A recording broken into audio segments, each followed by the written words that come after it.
YouTube, what's going on, man? It's your boy Groovy tapping in with y'all boys, man, and welcome back to another vid, man. Salute to my OGs, man. Salute to my young boys that's watching the vid today. I got another banger for y'all, man. Now, today's video, I am reacting to a video titled Revisiting the Michael Jordan's Baseball Experience. Now, I know MJ left the NBA for a while to go play baseball. I don't know how long he played baseball. I don't know how he did. And I don't know if he was even a good baseball player. I don't know. You know what I'm saying? But hopefully this video breaks it down on his whole baseball experience. I want to know if MJ was a solid baseball player. Like, was that experience worth leaving the NBA? Because I done heard a few rumors that my boy MJ was booty cheeks. He was not good at baseball. My boy should have stayed in the NBA and won some more chips. But I don't know. This is what I'm hearing. So hopefully this video breaks it down and we can get a better understanding on Michael Jordan's baseball experience, man. So look, before we hop straight into the vid, man, hit the like button, man. Show your boy Groovy some love, man. Comment down below any video ideas y'all want to see next on the channel. And last but not least, subscribe, man. Y'all know what's going on, man. I ain't even waste no more of y'all time. Let's hop straight into it. Research shows that the average person will change jobs multiple times during their working life. This is perhaps the only average thing about Michael Jordan. Famous athletes have had some interesting side gigs. In 1977, NBA MVP and Hall of Famer Dave Cowens became a taxi driver in Boston for one night, during the playoffs no less. The season before, he'd left the team for 2 months to go sell Christmas trees. Danny Ainge did a reverse Jordan. He tried an MLB career that didn't pan out, and then switched to the NBA. Football great Jim Brown walked away at arguably the peak of his physical prime as the NFL's all-time leading rusher, so that he could pursue a career as an actor. He flirted with the idea of a comeback at the age of 47 when his records were being threatened, but he never went through with it. But none of these can quite compare when arguably the best basketball player in history retired from the sport he dominated at the height of his powers, to play professional baseball. Not MLB, mind you, but minor league baseball. Oh, so he didn't play Major League Baseball. He played in the minor leagues. Did not know that. Unless you consider places like Rome to be chic. Rome, Georgia, that is. When he made the announcement on October 7th, 1993, Jordan had just turned 30. A few months before, his father had been murdered while at a rest stop in North Carolina. A senseless act of violence that would call the very nature of existence into question for most of us. He was Air Jordan, the most recognizable sports figure in the world, a three-peat NBA champion, holder of the scoring title for 7 straight seasons, a relentless competitor whose seemingly every move was chronicled. Everybody wanted to be like Mike, except for Mike. Jordan had reached the end of the road, as far as basketball went in his opinion. He wasn't flourishing like he once was, because the game no longer brought him joy. He was also in a place that millions of people find themselves at 30. He started questioning his choices. Part of his job really bothered him. He hurt remembering the dreams his father had expressed for him, that Michael be a professional baseball player. But was it too late to start over from scratch? Not yet, he decided. So he returned to his inner child, a term devised by Carl Jung 100 years before.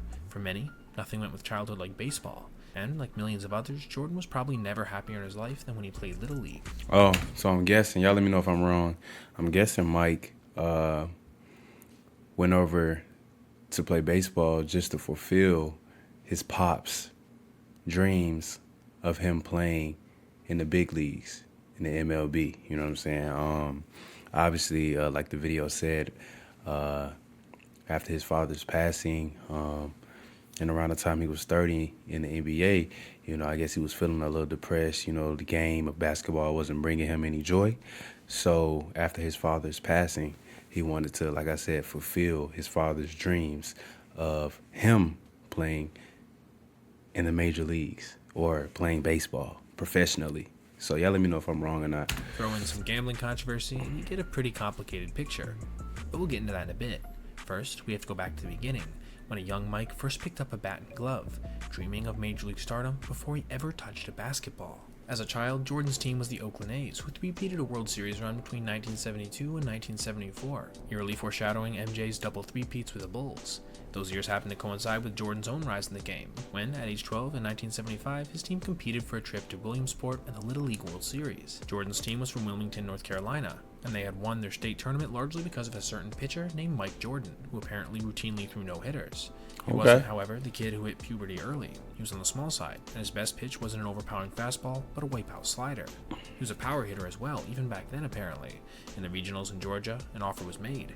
Whoever could hit a homer got a steak dinner. Ever the trash talker, young Jordan said, "Start cooking," and then crushed a bomb in the second game. Ooh. His team lost to Texas in the regional final, 1-0, with Jordan throwing a two-hitter that wasn't quite enough. He had missed Williamsport by 1 game. Nonetheless, Jordan's father, James, was convinced, as seemingly everyone else was, that his son would be a major leaguer one day, if anything. He was named Mr. Baseball of Dixie Youth Baseball in North Carolina. Okay. Basketball, his friends said, was just something he did. Between the ages of 13 Wow, and 15, that's crazy. My bad for pausing the video, but that's crazy. The fact that one of the greatest, matter of fact, if not the greatest basketball player of all time, literally just said basketball was just something he did in his free time, but baseball was his first love. That's crazy to think about, though. Jordan played on a team sponsored by Parker's Grocery Store and Babe Ruth Ball. He was still smallish for his age, but tough. In one game, there was no catcher. Jordan volunteered, even though he could only make the throw to second base on 4 hops. The other team jeered him and said they'd run all game. The response was classic Jordan. You run, and I'll gun. He threw out the first 2 who tried to steal on him, and that was that. Jordan went to Laney High School beginning in 10th grade, and he didn't make varsity in basketball, which is an epic story known the world over.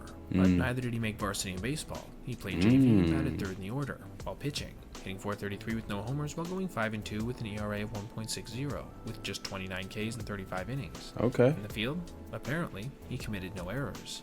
He made varsity as a junior, pitching and playing center. He'd grown to 6'4" by then, and this additional boost and corresponding velo helped him put up a scoreless streak of 45 innings on the mound. He'd also become one of the nation's most coveted basketball recruits by this point. That fact alone would keep him off the diamond for his senior year at Laney. Later, Jordan would claim he'd gotten offers to play college baseball, but no coaches confirmed this assertion.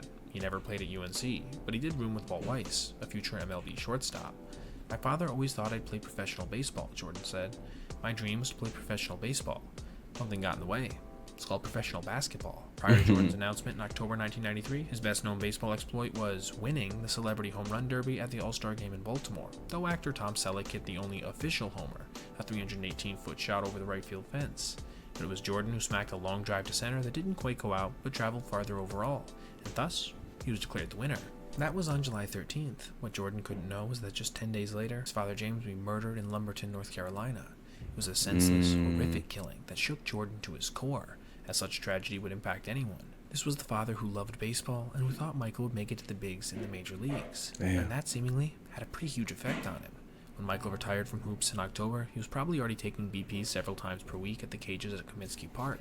Rumors began swirling that winter, so many that his agent putting out a statement saying that indeed Michael was hitting a lot. But would he actually try to play for the White Sox, whose owner, Jerry Reinsdorf, also owned the Bulls? And if he tried, could he make it? Initial odds were many millions to 1. Defensively, no one doubted that he could probably play at an elite level at some point, but he hadn't hit against competitive pitching since his junior year of high school, and he was more known as a pitcher back then. I also don't want to ignore the elephant in the room, which was the fact that around this time, Jordan had gotten into some hot water with the NBA's league due to his gambling addiction. To quote an article from Sporting News' Joe Rivera, the conspiracy theory dictates that NBA Commissioner David Stern actually had a clandestine agreement with Jordan to get his gambling habit under control before incurring any damage to the league or to Jordan himself. So Stern suspended Jordan for a year while he got his personal life together. Is that true? Did Jordan leave the NBA himself, or did David Stern suspend him for a season? Y'all let me know in the comments. Theories contend. What had prompted such stern action by the league? But did they say it's a Well, he had life conspiracy together. theory? These theories contend. Oh, What had okay. prompted such stern action by the league? Well, again to quote Rivera, one of the more infamous aspects of Jordan's gambling habit was when he was called in front of a jury in 1992 to discuss a $57,000 personal check, which he had endorsed to James Slim Booler, a convicted cocaine dealer. During Booler's trial, Jordan was called to the stand to ask why the check made its way to Booler. Jordan's reasoning as to what the money was for changed once he actually took the stand. Originally, he claimed it was a loan, but under oath, Jordan said it was to cover his gambling debt. So, was he trying to escape the pain of losing his father, or was he simply serving a private sentence for his illicit activities? Was it some combination of both? Perhaps we'll never know for sure, but regardless, on January 12th, 1994, Jordan announced he was going to Sarasota for spring training as a member of the White Sox. He Okay. officially signed a minor league contract on February 7th. Here's the catch. The White Sox were one of the best teams in the league at that point, so it was certainly no given Mike would glide onto the squad, even for a few games in September. The Shy Sox had taken the eventual champ, the Toronto Blue Jays, to Game 6 in the ALCS the year before. Frank Thomas was the reigning AL MVP, and would be again in 1994. They were stacked. There's Besides no Thomas, way, who was bro. There's no way MJ was getting PT. No way he was getting playing time on a stacked team like this, bro. No Jim way. Raines, a future Hall of Famer, and Julio Franco, who may deserve to be. Jack McDowell, Alex Fernandez, and Wilson Alvarez were all talented starters as well. Basically, Michael Jordan had his work cut out for him. But hey, working hard was second nature to MJ. Starting just after Thanksgiving, Jordan worked out every day prior to spring training. Okay. Hitting so much that his trainers had to cut him off for fear he might hurt himself. He didn't want to be a freak show. If the White Sox were to tell me that they didn't think I was good enough to make the team, and they didn't want me at spring training, then I would accept their wishes and not go, Jordan said before he reported. In Sarasota, though, a media throng descended on the team, the likes of which they'd never seen. It was crazy. I'd never seen so much media in spring training ever, Thomas said. We had as much media as they do at the World Series. Ted Koppel from That is crazy, bro. The best basketball player at the time in the world is playing baseball. Fans. Over 7,000 came to the opener on March 4th against Texas. Damn. Jordan entered the game in the 6th and went 0 for 1 while playing clean defense. Every time he hit a foul ball, the crowd stood and cheered. The pitcher who got him out, Darren Oliver, was determined not to give up a hit. They'd show it 1,000 times on SportsCenter. I can see how that's embarrassing though, bro. If you were a professional baseball player, like if you come in there and let a basketball player get a hit on you as a professional pitcher, that says something about you as a pitcher. So I can see why he didn't want, or none of the pitchers wanted MJ to get a hit on them, bro. He explained. Jordan wouldn't end up getting a hit until March 14th, struggling to an 0 for 14 stretch to begin 0 for 14? That knock was a dribbler down the third Damn. baseline. After the game, the team showered him with beer. Still, no one had any illusion that Jordan was going to make the 25-man roster. Worse, Sports Illustrated put out a cover story, Baggett Michael, claiming that he was embarrassing the game. Baggett Michael, Jordan and the White Sox are embarrassing baseball. Damn. So they clowning MJ. They like, bro, give it up, bro. Go back to the NBA, bro. This is not your sport, bro. Damn, they put this on Sports Illustrated, too. Damn, Baggett Michael. Game with his antics. Early biomechanical analysis of Jordan's swing found that his bat quickness, measured from launch to contact, was lower than the average MLB player, at about 0.17 seconds versus 0.155. Yet his bat speed of 69.7 miles per hour was actually slightly better than league average. His hitting coach over the offseason was the legendary Walt Hriniak, a devotee of Charlie Lau, who had players dive over the plate in an effort to go the other way or up the middle. Hriniak met Jordan every morning at 7. If you're 1 minute late, he told him, you don't hit. Jordan, of course, was never late. 13 total spring games, Jordan went 3 for 20. He'd only managed to hit one ball out of the infield the whole spring. On March 31st, 3 for Jordan 20? was officially sent down to the minors, Double-A Birmingham. But MJ got one last taste of the bigs on April 7th when he played in the Windy City Classic, an exhibition game featuring the White Sox versus the Cubs at Wrigley. Jordan went off in that one, registering his only real highlights in a big league stadium when he went 2 for 2. He even managed to tie the game with a double down the line. Okay. The Sox obviously were pretty aggressive in sending MJ to Double-A. Many of the game's best young prospects battle it out. Okay. Tim Tebow, for reference, started in Single-A. It was a major change of pace from the limelight he was used to. He even asked his manager, future big league skipper Terry Francona, if they flew to cities on road trips. Nope, it was a bus ride. Usually a long one, sometimes in excess of 12 hours. Even the bus itself was trash. So, Jordan made some calls, and suddenly, the Jordan Cruiser appeared, a tricked-out bus that his teammates were immediately awed by. No, he himself didn't buy it, but he got a company to donate it for the publicity. In his first game, over 10,000 fans crammed into Hoover Metropolitan Stadium, along with 130 members of the media, to watch number 45 go 0 for 3. In fact, he didn't get a hit until his third game, a line drive single at right. 0 for 3? This got him hot for a bit, as after his first MJ was doo-doo cheeks. Then, on his first road trip, he reeled off a 13-game hitting streak. By the end of April, he was hitting 327. So, what was the 13-game hitting start streak when he had struggled so much in spring training? Okay. More than likely, two things were largely at play. In Birmingham, coaches moved him closer to the plate, so his drive was more direct, which helped him pull the ball more. Okay. The bigger factor was the fact that MJ was helped because he was getting a steady diet of fastballs. The minor leaguers probably expected him to not be able to catch up with pure heat. This wouldn't continue for the rest of the year, however. For the next 6 weeks following April, Jordan couldn't seem to buy a heater. Every pitch he faced was either crooked or slow. No one questioned whether Jordan could eventually do it, but at best it would probably take him years to recognize spin consistently. He was trying harder than almost anyone. He would hit off a pitching machine 5 times a day, until his hands bled. But all of his hard work wasn't being rewarded with anything close to major league production. His batting average for May was 165. Damn. Pushing the season mark all the way down to 221. There were highlights, even if they weren't on the field. Nah, MJ was After doo-doo the fight, cheeks. Everyone gathered for a 4-on-4 pickup basketball game at the condo complex where many players lived. Teams were MJ plus 3 coaches against 4 players who were supposedly decent hoopers. Jordan let the players get within 1 point of winning, then told everyone the game was over. His team won, 17-15. This was certainly the high point of what would come to be one of the hardest months of his adult life when it came to sports. By the beginning of June, his average was below the Mendoza line, and Mike was seriously thinking about hanging him up for good. After another tough game in Memphis, Jordan spoke to Francona about quitting. The game of baseball can be quite humbling, and Jordan was currently the worst hitter in the Southern League. Damn.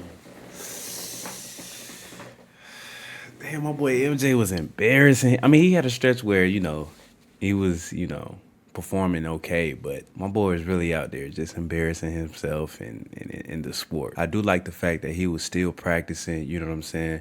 Put some hard work and dedication into, getting better and stuff like that, but that just wasn't his sport. He just took too much time away from the game of baseball. You just can't come back to the sport with some professionals and just think like you about to perform at a high level like how you do in basketball. Baseball definitely humbled him, definitely, because them batting averages, bro, they were doo-doo buns. Worried that because of his fame, he was taking the roster spot of a far more deserving younger player. Exactly. Just gone to Francona and asked that Jordan play left and not right, because apparently his arm wasn't strong enough to keep runners from taking third base.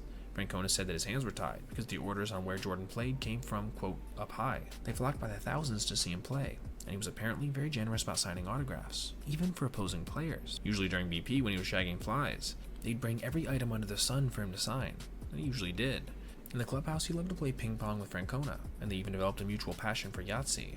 These games, of course, always involved a wager, and since Jordan was usually the bank too, he never really seemed to lose. He'd take teammates on incredible golf outings at some of the most exclusive courses in the country, like TPC Sawgrass in Jacksonville. None of this could help the fact that he simply was still not producing at the plate. By June 12th, his average was just 205, and he was shooting 27.5% of his ABs, with basically no power as well. Give it up, MJ. 6 errors in the field, but coaches saw improvement. Damn, he dropping the balls. He had stolen some bases, but had gotten caught a number of times in the process. It was a slow slog, but not one without marginal improvement along the way. Jordan's struggles at this point seemed to have 2 primary sources. 1, pitch recognition, or the ability Damn, he letting go of the bat. Pinpoint its predicted location, which takes years of repetition to hone for anyone. 2, he didn't seem to have the mechanical capacity to really capitalize when he got a hanger or badly located fastball. He couldn't seem to hit these mistakes hard. It's said that in the MLB, you usually get at least 1 pitch to hit every at-bat. If you're missing that pitch consistently, you won't be able to hang. Plain and simple. Jordan had been discouraged much of July, as by the 26th, his average had fallen as low as 196. However, it was on July 30th that he registered his most poignant moment on a baseball field, when he clubbed his first career home run the day before his late father's birthday. On the hill was Kevin Reichel of the Carolina Mudcats, a 23-year-old righty who stood 5'9" and weighed 176 pounds. He was a 6th-round draft pick of the Pirates back in 1989 and had been playing pro ball ever since he was 17, and he'd never end up advancing beyond AAA. Plus, apparently, he was pitching with a torn labrum. Jordan took full advantage, first sending a double to the wall, then another fly ball to the warning track, before, in his 4th AB, taking a 1-1 fastball over the fence and left center. When he crossed home plate, he pointed skyward as he was mobbed by teammates.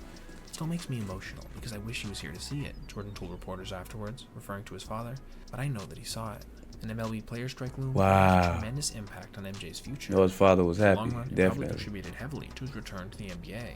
When players walked out on August 12th to fight against a salary cap, the only pro games being played were in the minors, and the only team in the minors getting international media attention was the Birmingham Barons. ESPN broadcast several games, including one in Memphis for Sunday Night Baseball, that apparently Jordan didn't even play in because he'd hurt his shoulder diving for a ball in the outfield. By August 14th, he'd hit his 2nd homer. His average remained at 192, and his K rate was up to 32.8%. On August 20th, he hit his 3rd homer in a 12-4 blowout win, but he remained below the Mendoza line. He would rebound somewhat to finish his season in the Southern League with a flourish, a 3-hit game paired with multiple 2-hit games, ending his season with an average of 202. For the month, he'd managed to hit 260. He'd also stolen 30 bases and drove in 51 runs. Third best on the team. All of this, however, was only marginally impressive when contrasted with the fact that he was the only Baron regular to have an OPS below 600 at 556. This did little to dissuade Tito's confidence in it. Francona was convinced that if Jordan could get 1,000 more ABs, he'd be a regular for the Sox. He was too fast and too powerful and too determined not to make it, apparently. But he would end up getting 1,000 more ABs. Not even close, in fact. The White Sox thought enough of him to send him to the Arizona Fall League, which serves as kind of an elite prospect proving ground. About 1 in 3 players there go on to make an MLB roster at some point. Jordan played for Francona again on the Scottsdale Scorpions. Also playing in Arizona, Derek Jeter, Nomar Garciaparra, Jason Giambi, I did not know and Phil that. Nevin, among other future MLBers. Very quickly, the Scorpions sold 2,200 season tickets, whereas games usually attracted a few hundred at a time. On October 6th, a year after retiring from the NBA to do, quote, other things, Michael debuted and went 4 for 5 with 2 RBIs. However, he also made 2 costly errors and left, and was picked off on the bases. It was clear he was still unpolished, but overall, he improved his numbers drastically, hitting .252 against some of the best minor league talent in the game. But He what improving? seemingly everyone who played with him remembers about the AFL and Jordan were the Sunday pickup basketball games at an indoor facility, where members of any team could come and try their best against his airness. Some had played college basketball. Some, like Michael Tucker and Doug Glanville, were extremely fast and athletic. The games were intense. Jordan's team didn't always win, and when they lost, he'd apparently kick the ball to the rafters.